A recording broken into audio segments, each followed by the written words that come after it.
मित्रों, आपने कहीं ना कहीं सुना होगा कि जो भी मनुष्य बुरा कर्म करता है उसके साथ हमेशा बुरा ही होता है। चाहे वह मनुष्य कितना भी बड़ा धनवान हो, कितना भी भाग्यशाली हो, परंतु उसके कर्मों का फल उसे अवश्य ही मिलता है। तो इसी प्रकार भगवान विष्णु ने स्वयं बताया है कि माँ बाप के अच्छे और बुरे कर्मों का फल उनकी औलाद को भोगना पड़ता है। जैसे माता पिता के द्वारा किया गया अच्छा आचरण उसकी औलाद को प्रभावित करता है, उसी प्रकार यह बात कहाँ तक सही है कि माता पिता के कर्मों का फल भी उसकी औलाद को भोगना पड़ता है। मित्रों, मनुष्य को खुद के अच्छे और बुरे कर्मों का फल तो उन्हें भोगना पड़ता ही है, उसी प्रकार औलाद के माता पिता के बुरे और अच्छे कर्मों का फल उनकी औलाद को भी भोगना पड़ता है। मित्रों, चलो मैं आप सभी को वह प्रिय कथा सुनाता हूं, परंतु मैं इस कथा को सुनाने से पहले इस वीडियो को देखने वाले सभी दर्शकों के लिए भगवान श्री राम से प्रार्थना करता हूं कि अगर आप सभी भगवान श्री राम के सच्चे आचरण को दिल से मानते हो तो अपने मन में निहित पूरी श्रद्धा से इस वीडियो के कमेंट बॉक्स में अवश्य कर देना और इस वीडियो को पूरा अवश्य देखना और कमेंट में जय श्री राम लिखना ही। प्रभु श्री राम जो भी मनुष्य ऐसा करेगा उनके घर परिवार में सुख शांति बनी रहे और उसके परिवार को संपत्ति से भर देना। मित्रों, चलो अब हम कथा को प्रारंभ करते हैं। एक बार की बात है, भगवान विष्णु माता लक्ष्मी जी के साथ क्षीर सागर में शेषनाग की शैया पर विश्राम कर रहे थे। तभी माता लक्ष्मी भगवान नारायण से कहती हैं, हे नाथ, मेरे मन में एक प्रश्न उठ रहा है कि क्या माँ बाप के अच्छे और बुरे कर्मों का फल पुत्र को भोगना पड़ता है या नहीं। माता लक्ष्मी की इस बात को सुनकर भगवान विष्णु कहते हैं, हे देवी लक्ष्मी, आपने यह जो प्रश्न किया है यह सत्य है। माता पिता के द्वारा किए गए अच्छे और बुरे कर्मों का फल उसकी औलाद को अवश्य ही भोगना पड़ता है। अब माता लक्ष्मी कहती हैं, हे नाथ, कैसे माता पिता के कर्मों का फल उसके पुत्रों को क्यों मिलता है। तब भगवान श्री हरि विष्णु कहते हैं, हे देवी, मैं आपको एक प्राचीन समय की बहुत ही महत्वपूर्ण कथा सुनाता हूँ। इस कथा को सुनने के बाद आपको पता चल जाएगा कि कैसे माँ बाप के अच्छे और बुरे कर्मों का फल उनकी औलाद को मिलता है या भोगना पड़ता है। परंतु हे देवी, जब तक मैं कथा को सुनाऊंगा तुम पूरे सच्चे मन से मेरी इस कथा को सुनना, और जो भी मनुष्य मेरे द्वारा सुनाई गई कथा को पूरा सच्चे मन से सुनता है तो मैं उसके समस्त पापों का नाश करके उसे स्वर्ग लोक में उचित स्थान देता हूँ, और जो भी मनुष्य इस कथा का प्रचार प्रसार करता है उसे बैकुंठ लोक में स्थान प्राप्त होता है। तब माता लक्ष्मी कहती है कि हे नाथ, मैं आपके द्वारा सुनाई गई कथा को संपूर्ण विश्व जगत में विख्यात भी करूंगी, कृपया आप उस कथा को सुनाई। मित्रों, अब भगवान विष्णु कथा को सुनाना आरंभ करते हैं और कहते हैं, देवी, प्राचीन काल की बात है, एक गांव में एक किसान रहता था। वह किसान बहुत ही गरीब था, वह बहुत मेहनती था। वह किसी तरह से मेहनत और मजदूरी करके अपने घर का खर्च चलाया करता था। वह मजदूरी में दिन भर काम करने के बाद 10 रुपए कमा पाता था। अपने कमाए गए पैसे से वह उसमें से 5 रुपए नित्य दान दे दिया करता था और 5 रुपए में अपने परिवार का पालन पोषण किया करता था। इस तरह से काम करते हुए उस किसान को काफी समय बीत गया था। कुछ समय बाद ही उस किसान को 2 जुड़वा पुत्र हुए। अब उस किसान के परिवार में कुल 4 सदस्य हो गए थे, 2 पति पत्नी और उसके 2 जुड़वा लड़के। धीरे धीरे अब बड़े हो रहे थे तो उनके पालन पोषण में किसान को समस्या होने लगी। मित्रों, क्योंकि इधर दिन के दिन महंगाई बढ़ती जा रही थी। अब भगवान वे माता लक्ष्मी जी से कहते हैं, हे देवी लक्ष्मी, जब धीरे धीरे किसान के लड़के समझने योग्य हुए तो एक दिन किसान के दोनों लड़कों ने अपने पिताजी से कहा कि पिताजी, आप नित्य 10 रुपए कमाते हैं, जिसमें से 5 रुपए आप दान कर देते हैं। इसी वजह से अब 5 रुपए में हम अपना गुजारा कैसे से कर पाएंगे। जब किसान ने अपने बच्चों के मुंह से ऐसी बातें सुनी तो वह चुप होकर वह अपने बच्चों को देखता रहा। किसान को चुप देख करके उसकी पत्नी ने कहा कि नहीं बेटा, ऐसी कोई बात नहीं है। आपके पिताजी रोज 10 रुपए कमाते हैं और 5 रुपए दान कर देते हैं। यह किसी और के लिए नहीं करते हैं, यह तुम्हारे लिए ही दान करते हैं, दूसरों के लिए नहीं करते। परंतु मित्रों, वह दोनों किसान के लड़के इस बात को अभी समझने योग्य नहीं थे, क्योंकि अभी उनकी अवस्था वह थी कि उनको सिर्फ अपने बारे में ही चिंता रहती थी, दूसरों के लिए नहीं। वह दोनों नन्हे बालक थे।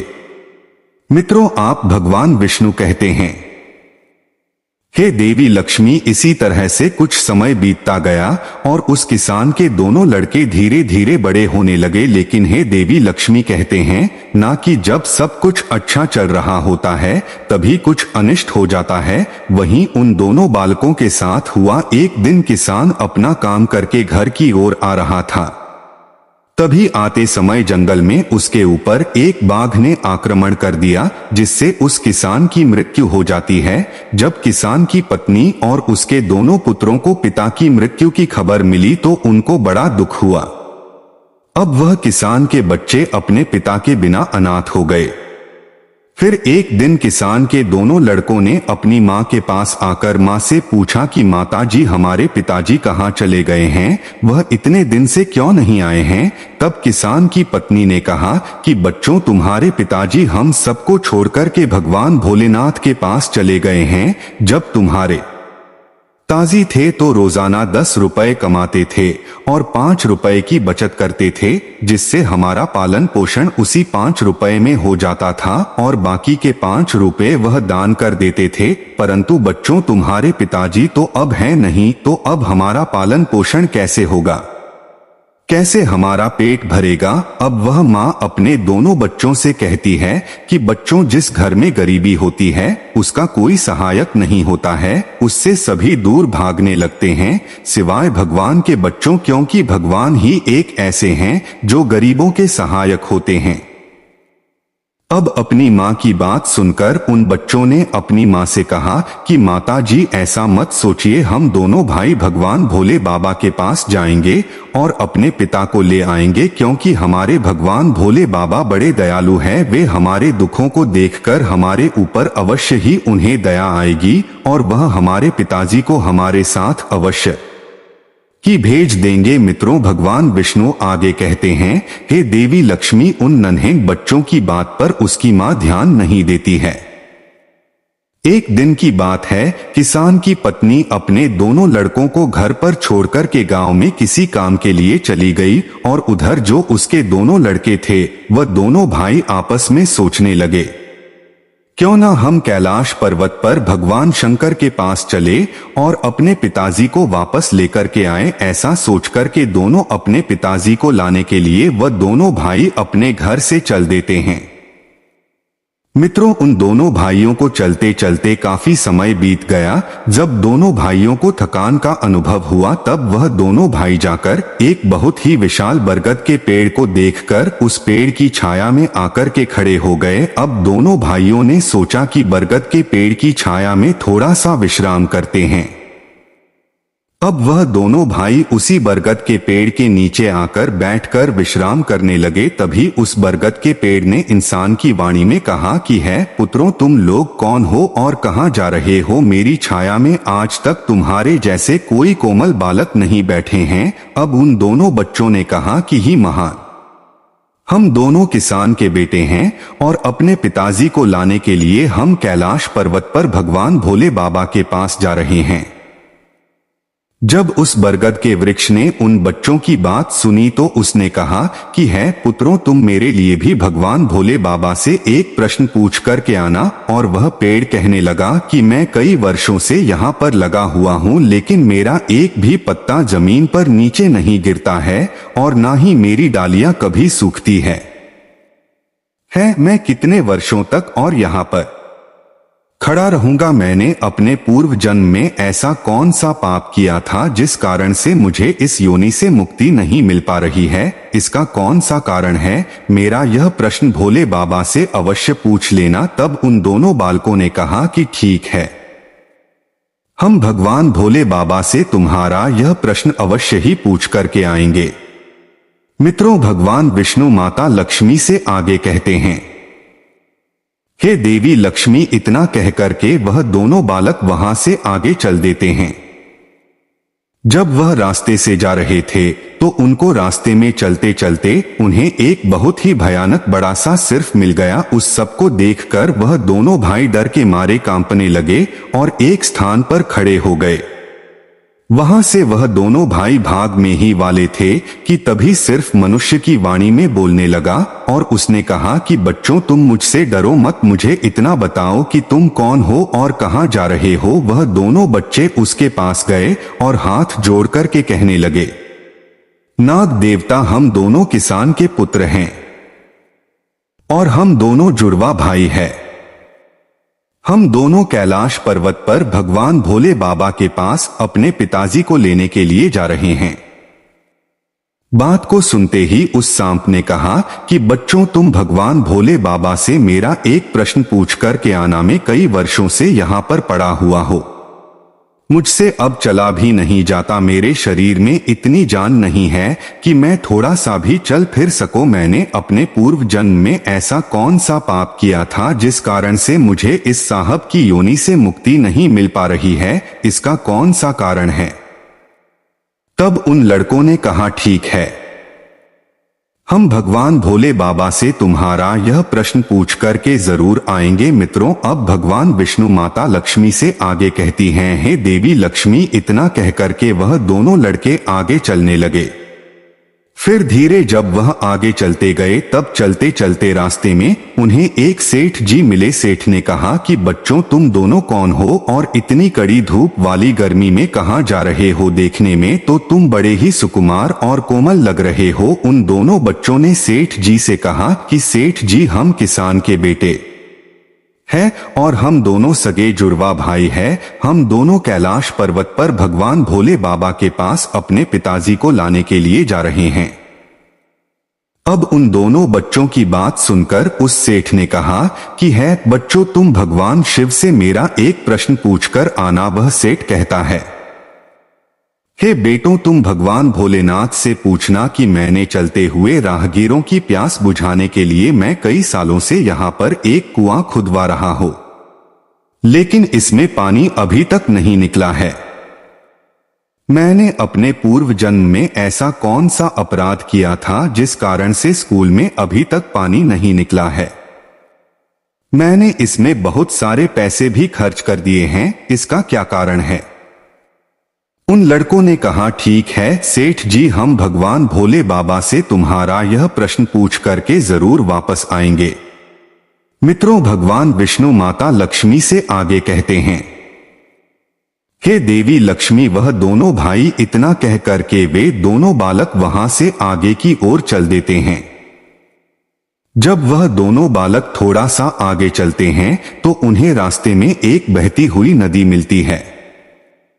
वह दोनों भाई धीरे धीरे नदी के किनारे पर पहुंच जाते हैं तो उस नदी से एक मछली निकलकर उनके पैरों के पास में आ जाती है और कहने लगती है, बच्चों, तुम कौन हो और कहां जा रहे हो? तुम दोनों बिना नाव के ही क्यों जा रहे? तब उन बच्चों ने कहा, नाव तो यहाँ पर है, लेकिन नाव में बैठने के लिए हमारे पास पैसे नहीं है, क्योंकि हमारे जो पिताजी थे वे नित्य 10 रुपए कमाते थे, जिसमें से वह 5 रुपए रोजाना वे दान कर देते थे और 5 रुपए ऐसे ही हमारा पालन पोषण होता था और किसी तरह से हमारे घर का गुजारा होता था। अब हमारे पिताजी घर पर नहीं है, वे भगवान भोले बाबा के पास चले गए हैं, इसलिए हम दोनों भाई उनको लाने के लिए कैलाश पर्वत पर भगवान भोलेनाथ के पास जा रहे हैं। मित्रों, अब भगवान विष्णु आगे कहते है, ही देवी लक्ष्मी। उन बच्चों की बात सुनकर के उस मछली ने कहा कि बच्चों, तुम भगवान शिव से मेरा एक प्रश्न पूछ कर के आना। उनसे तुम यह पूछना कि कई वर्षों से मैं इस नदी में भटक रही है,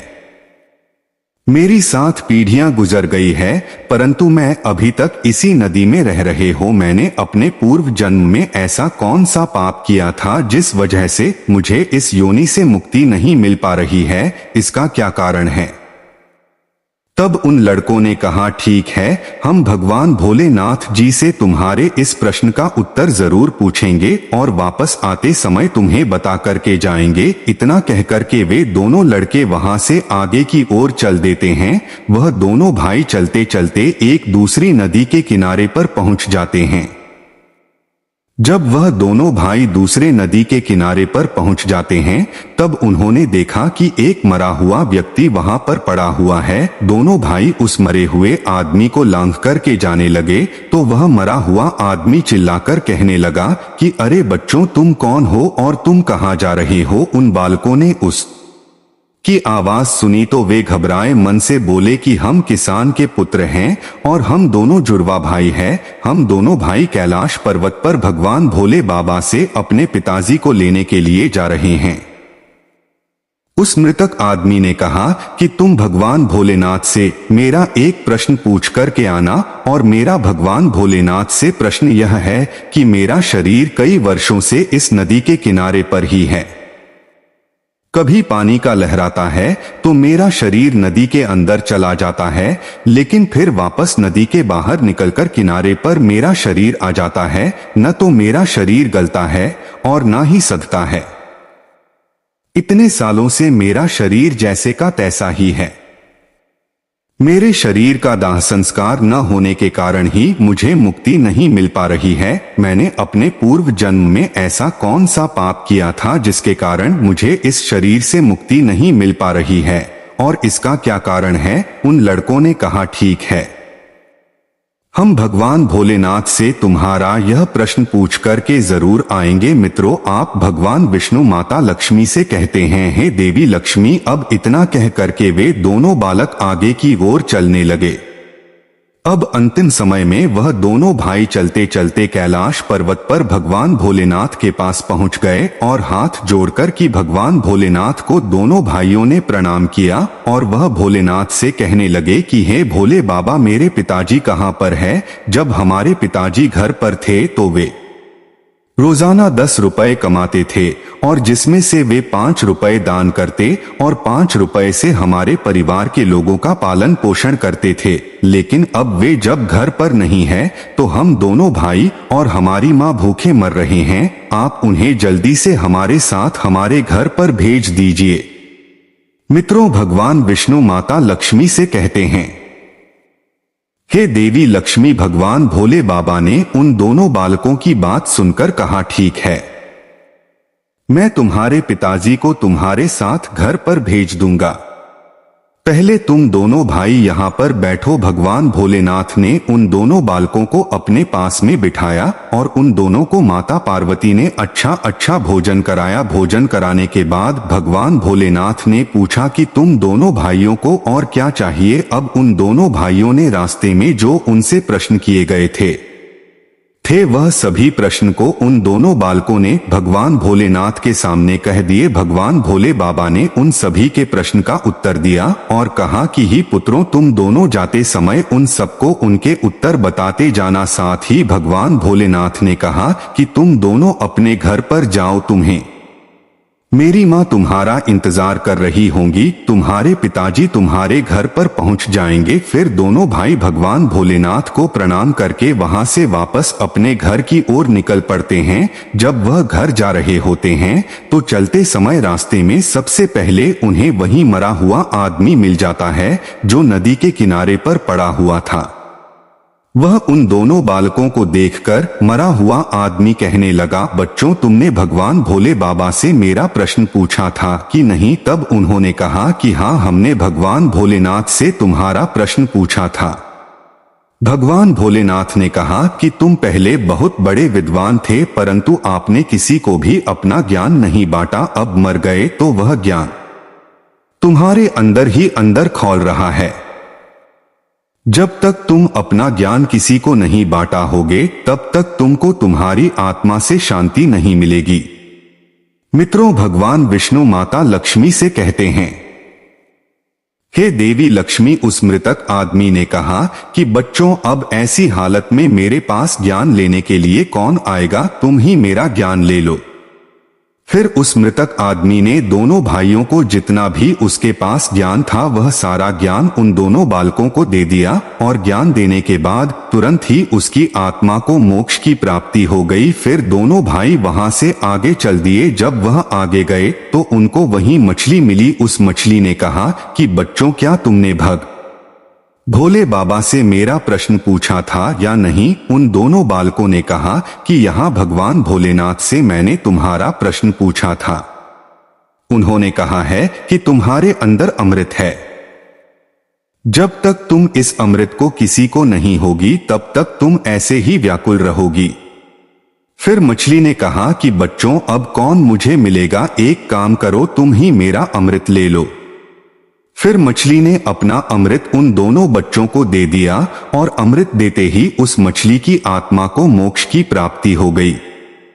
अब वह दोनों भाई फिर थोड़ा आगे बढ़े तो दोनों भाइयों को रास्ते में फिर से वही सेठ मिल गया जो राहगीरों के लिए कुमार खुदवा रहा था। उस सेठ ने जैसे ही दोनों लड़कों को देखा तो बड़े प्रेम के साथ कहने लगा कि बच्चों, तुम दोनों लोगों ने मेरा प्रश्न भगवान भोले बाबा से पूछा था या नहीं? उन्होंने कहा कि हाँ, पूछा था।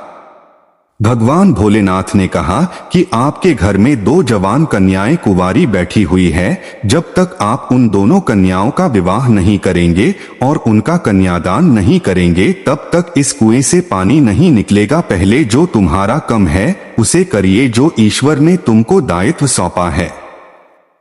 पहले आप कन्यादान करो, उसके बाद इस कुएं को खुदवा। अब वह सेठ कहने लगा कि मैं अपनी कन्याओं के लिए लड़के कहाँ ढूंढने के लिए जाऊंगा? तुम दोनों मुझे बहुत ही सीधे स्वभाव के देख रहे हो और सुंदर भी हो और देखने में एक जैसे दिख भी रहे हो। अब तुम दोनों जवान भी हो गए हो और विवाह के योग भी हो गए हो, तो ही पुत्र तुम दोनों ही मेरी लड़कियों से विवाह कर लो। पान विष्णु माता लक्ष्मी से कहते हैं, हे देवी लक्ष्मी, उस सेठ ने अपनी दोनों लड़कियों का विवाह उन दोनों लड़कों के साथ कर दिया। अब सेठ ने वहां से अपनी दोनों बेटियों को बहुत सारा धन देकर उन्हें वहां से विदा कर दिया। दोनों भाई आगे चले तो आगे चलते चलते रास्ते में उनको वहीं सर को मिला। उस सप ने कहा कि बच्चों, क्या तुमने भगवान भोले बाबा से मेरा प्रश्न पूछा था? तब उन्होंने कहा, हाँ, पूछा था। भगवान भोलेनाथ ने कहा कि तुम्हारे पास जो नागमणि है, तुम उस नागमणि को धरती पर नहीं उगलते हो और न कभी किसी को दान दिया है। जब तक तुम इस मणि का दान नहीं करोगे तब तक तुम्हारा शरीर ऐसा ही बना रहेगा। फिर उस सांप ने कहा कि बच्चों में यह नागमणि अब किसको दूं? इस नागमणि को तुम ही ले लो। फिर उस सांप ने अपनी नागमणि को उन बच्चों को दे दिया। मित्रों, नागमणि को देते ही उस सब की आत्मा को मोक्ष की प्राप्ति हो गई। इस तरह से वे दोनों भाई अपने साथ अपनी अपनी पत्नियों को लेकर आगे चल दिए। जब वह आगे गए तो उन्हें रास्ते में उन्हें वहीं बरगद का विशाल वृक्ष मिला जिसकी छाया में विश्राम करने के लिए वह दोनों बैठे थे। उस वृक्ष ने उससे पूछा कि बच्चों, क्या तुमने भगवान भोले बाबा से मेरा प्रश्न पूछा था? तब उन्होंने कहा, पूछा था। और भगवान भोलेनाथ ने कहा कि पूर्व जन्म में तुम्हारा काम गुरुकुल में बच्चों को शिक्षा देना था। तुम्हारा पद एक गुरु का था, परंतु तुम उसके बदले में छोटे छोटे बच्चों से अपना काम करवाते थे, हाथ पैर दबाते थे और उन्हें अच्छी तरह से शिक्षा नहीं देते थे। तुम पूर्व जन्म में बहुत बड़े विद्वान थे, परंतु तुमने उन बच्चों को शिक्षा नहीं दी थी। उन बच्चों के श्राप के कारण ही तुम हिलडुल नहीं सकते। तुम्हारे अंदर जो ज्ञान भरा हुआ है उसे किसी को दे देना, इसके बाद में तुम्हें फिर मोक्ष की प्राप्ति होगी। मित्रों, अब भगवान विष्णु माता लक्ष्मी से कहते हैं, हे देवी लक्ष्मी, उन दोनों लड़कों की बात को सुनकर उस पेड़ ने कहा कि मैं यह ज्ञान किसे दूंगा, तुम ही ले लो। फिर उस बरगद के पेड़ ने दोनों भाइयों को अपना जितना भी उसके पास ज्ञान था सब दे दिया। जैसे ही उस बरगद के पेड़ ने उन दोनों बच्चों को अपना ज्ञान दिया तो उसकी भी आत्मा को शांति मिल गए और वह उस पेड़ की योनि से मुक्त हो गया। अब दोनों भाई अपनी पत्नियों के साथ जब अपने घर पहुंच गए, जब वे दोनों भाई अपने घर पहुंचे और किसान की पत्नी ने उनको देखा तो वह बहुत ही खुश हुई और कहने लगी कि पुत्रों, तुम दोनों कहां चले गए थे और यह दोनों जो तुम्हारे साथ बालिकाएं हैं यह कौन है? अब उन दोनों भाइयों ने जो भी उनके साथ घटनाएं घटित हुई थी वह सब कुछ अपनी माँ को बता दी। मित्रों, अब भगवान विष्णु माता लक्ष्मी से कहते हैं, हे देवी लक्ष्मी, उन दोनों बच्चों को ज्ञान हो चुका था कि हमारे पिताजी वापस नहीं आ सकते। अब उनकी मुक्ति हो चुकी है। उनके पिताजी ने जो दान धर्म किया था उसका फल उन दोनों भाइयों को भगवान भोले बाबा ने दे दिया था। मित्रों, भगवान श्री हरि विष्णु की यह बात को सुनकर माता लक्ष्मी जी कहती है, हे नाथ, आज आपने मुझे इस कथा के माध्यम से जो महत्वपूर्ण ज्ञान दिया है वह अत्यंत ही दुर्लभ और लाभकारी है। आपका मुझे ऐसा ज्ञान देने के लिए शत शत नमन। अब भगवान श्री हरि विष्णु कहते हैं कि हे देवी, साथ ही अभी तक जो भी मनुष्य इस कथा को यहाँ तक सुन रहा है, मैं उसके समस्त पापों का नाश करके उसे वैकुंठ लोक में उचित स्थान दूंगा। मित्रों, इस प्रकार से भगवान विष्णु ने माता लक्ष्मी को बताया है कि माता पिता के अच्छे और बुरे कर्मों का फल उनकी औलाद को कैसे प्राप्त होता है और पूर्वजन्म के कर्मों का फल व्यक्ति को कैसे मिलता है और उसके माता पिता द्वारा किए गए पाप और पुण्य कर्म भी उसके बच्चों को कैसे मिलते हैं। मित्रों, उम्मीद करते हैं कि आपको हमारे द्वारा सुनाई गई यह कथा पसंद आई होगी।